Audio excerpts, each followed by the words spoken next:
Right. Sit down to grub. Okay. Look cool. Tad bitch. All right, what we got here? What we got? What are you talking about? What we gonna eat, man? We gotta tell the people what we gonna eat. Chick-Fil-A. Chick-Fil-A. All right. Sound really excited, man, about Chick-Fil-A. I'm really excited about Chick-Fil-A. Okay. Chicken sandwich. Okay. Man. I got It's a chicken sandwich. You got a chicken sandwich from Chick-Fil-A. Yeah, that's what Chick-Fil-A sells. That's all they sell. Chicken. But they also sell Chicken. salad. It's chicken salad. But it's salad. Still chicken. So I got salad because I'm fat. Yeah, so I'm trying to fix that. Okay, so this is how you hook up your salad. Man, I ain't get a napkin, man. I'm like a personal problem. Man, you better give me a napkin, girl.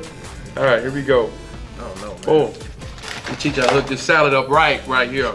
You can't hook up a salad. You can hook up a salad, man. I'm gonna tell you. All right, first you take your garlic and herb ranch dressing, okay, and you just put that on like that right there. Look at that. Why? Look at that. That's that garlic and herb right there. Peaches and herb? No, not peaches and herb. Garlic and herb. Probably tell you something. Peaches and herb. Yeah, peaches probably would have been good. Okay, boom.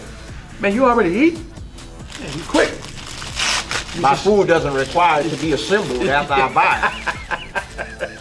Well, mine does. You over there assembling Voltron. Okay. I'm trying to eat. But my stuff is gonna be great. All right, so watch this then. Now, you take your little honey mustard sauce, okay? Take your little honey mustard sauce. So this is the honey mustard that you put on your chicken nuggets. And you just pour it in there like that. Boy, what you know about that, boy? Look at that, boy. I don't eat salads. But I'm telling you, this is real right here. This is real. Okay, reality. Yeah, it look real nasty. No, man. Okay. Then you put your little your. So you gotta put the top back on. Put the top back on. Watch me though. Watch me. Watch how I take you, dog. Watch how I take you. All right, you put your top back on. Okay. So I got my salad, right? Yeah. It's hooked up, right? And now you just shake that mug. You just shake it. You just shake it. Okay. I know this is exciting on camera. Like the shake weight. From, like the no, not the shake weight, baby. It's the shake salad. Okay. Oh, I remember what you're talking about. The little Yeah, the little shake okay. weight thing. Boom, Yeah, and then you shake it up like that. And then watch. And voila, a fully formed, mature salad. Yeah. All right. Since I got my fully formed, mature salad, I'm about to break off. Okay. What did we say we were gonna go over, sir? We said we were gonna go over tails.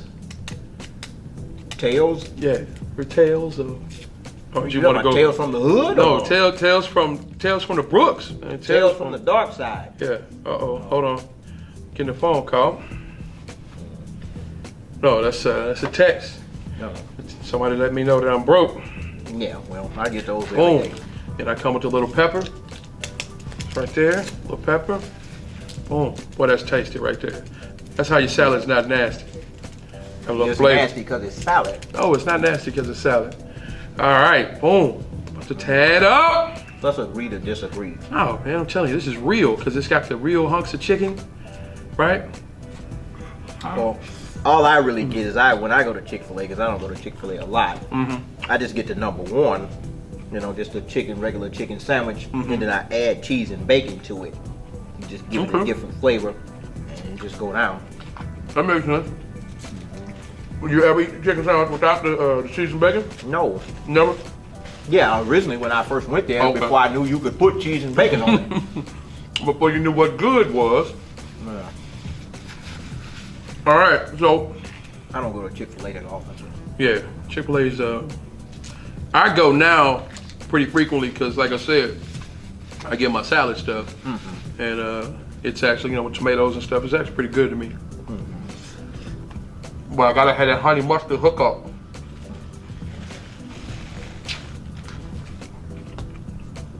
I dropped I was eating this for the last maybe 3 weeks of school. I dropped maybe 9 pounds.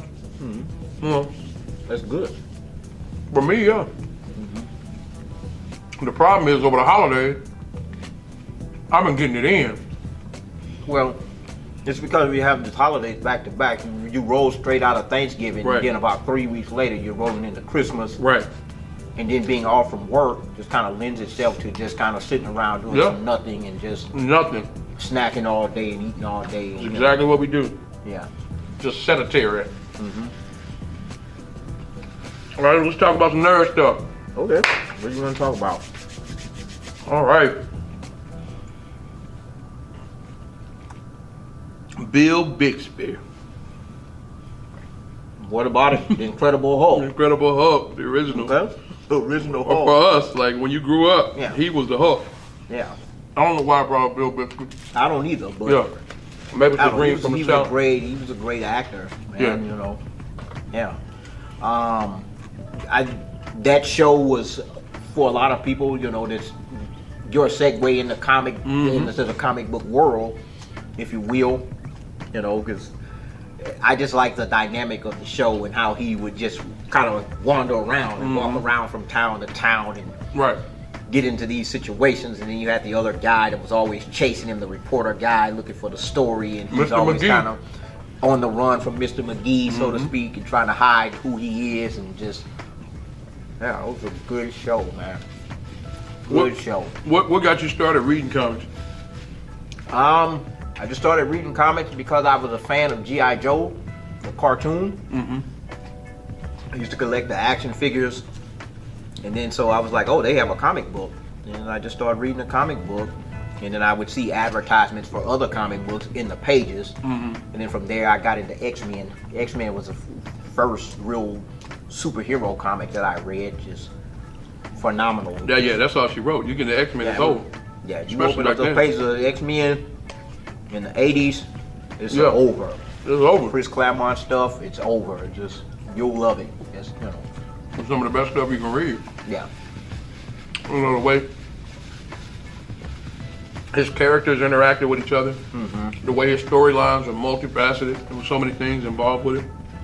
It, for a lot of us, especially, you know, poor inner city kids, I didn't read Tolkien. You know, there was no Harry Potter for us. For me, I got started reading with comics. Literally, I remember my dad took me to Revco, right? And you know, he said, had a spinner rack. Boom. You know, man, this looks cool. That's Batman right there. I knew who Batman was. Man, Robin on the cover. Boom, pull that one up. Didn't really read it, colored through the pages. You know how it was. And then he bought me another one. It was like Chris Starr with Nightcrawler on the cover. I think I talked about that one old vid we had. And then, you know, one Christmas, you know, in the JCPenney catalog, they used to have this, you know, this Christmas box for sale. You get the box, man, comics. Yeah. Done. Got me. Over. Ain't been right since. Yeah, for me, I don't know. It was always those X-Men books because of the dynamic of the characters and their family aspect. You know, the fact that they lived together, you know, in this house, and they went out on these adventures, and there was a real actual chemistry between the characters. There was real dialogue. There are issues of X-Men where they don't fight anybody at all. Literally, the whole issue is just them sitting around the house playing baseball or talking to each other, or they go out, you know, Christmas shopping, or, you know, those things just made them really interesting and real characters to me, that you don't get that in a lot of other books. Oh, you didn't, at least back then. Yeah. You know, for me, my favorite comic probably growing up, I love so much, you know, Thor was huge to me. Anytime I saw Wolverine, Cap was huge to me, you know, during that run. That's where I first started figuring out artists, because I bought a cap, and it had the artist, I believe, was like Kyron Dwyer. You know, it was like the Bloodstone, or the Blood Hunt, or whatever. And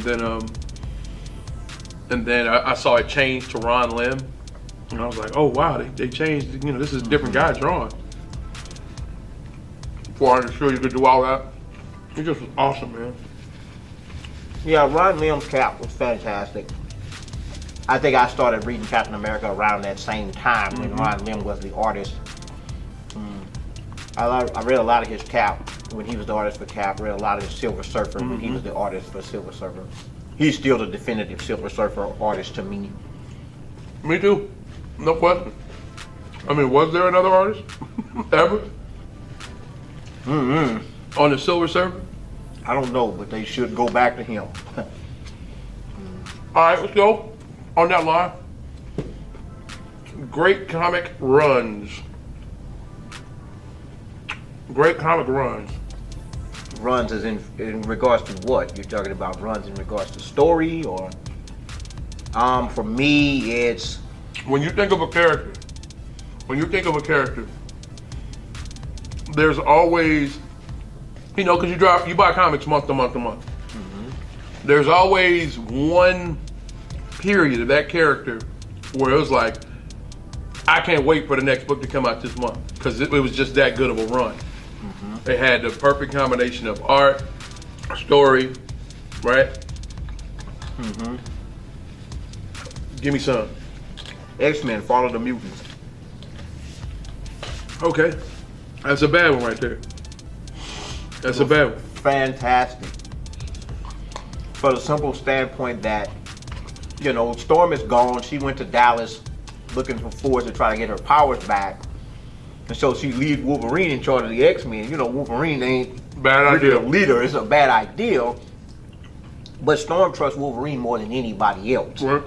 You know, that's her dude. You know, that's her go-to guy. Out of all of the X-Men, she's gonna rely on Wolverine more than any of the other ones. And so she leaves, and she goes, and you know, she goes to Dallas to find Forge. And you know, and Forge is mixed up with the adversary, and all this magic stuff starts happening. All these dimensions start collapsing in on each other. And so Wolverine, I just remember this conversation with Wolverine and Rogue, and Wolverine is like, I'm going to Dallas to find Storm. And I'm not asking any of you guys to go with me, but I need to go down there and find her because something's not right. And then the rest of them like, man, listen, whatever. You know, if you're going to Dallas, we're going to Dallas because we're a family, you know, we're a team. And so, you know, Wolverine and Rogue and Longshot and all these other characters, they go to Dallas looking for Storm, and they get there and it's chaos and dinosaurs running around. You know, the adversaries open these dimensional rifts and these portals.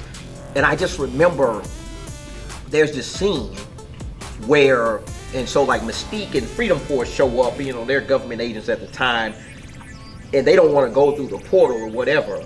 And so there's a scene, and then there's this cameraman and this lady like filming all of this, and Wolverine and the X-Men kind of save their life. And so Wolverine is talking to Mystique about going through the portal.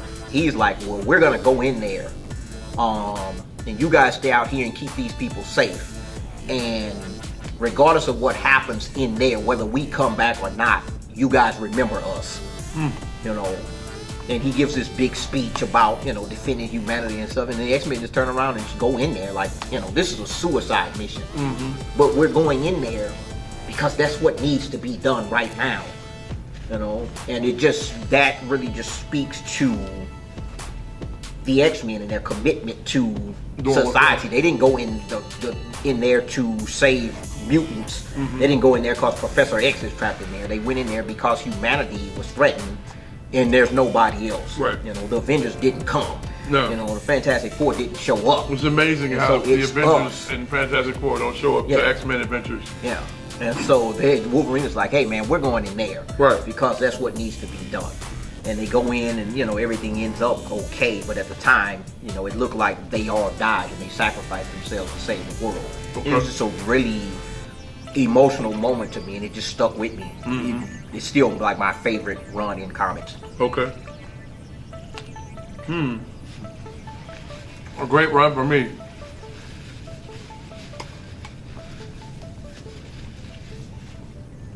I'm still going to go back to that Black Panther Enemy of the State run.